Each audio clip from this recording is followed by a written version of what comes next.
This strategy is called analogy pictures, and it's really a very good checking for understanding strategy where kids are asked to think at a higher level.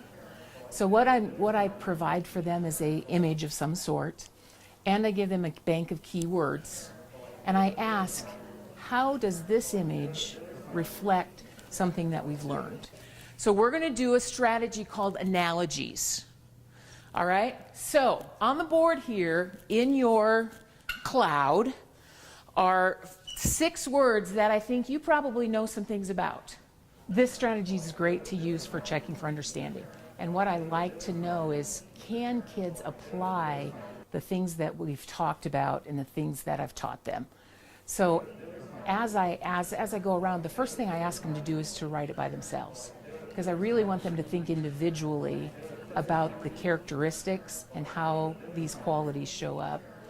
And then when I go around, I can just listen to them, and I know whether or not they understand composition.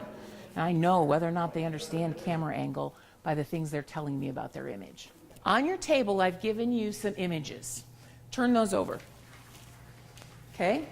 I want you to look at that image. Let's take about 30 seconds just to look at that image.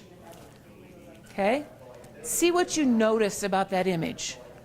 Working with your partner, or in this one set, a group of 3, what I want you to do is write 1 or 2 sentences starting with, this image is like a great video because, why do you believe, what kind of characteristics does that image have that a great video would have? This checking for understanding strategy is really effective because it takes kids to a higher level.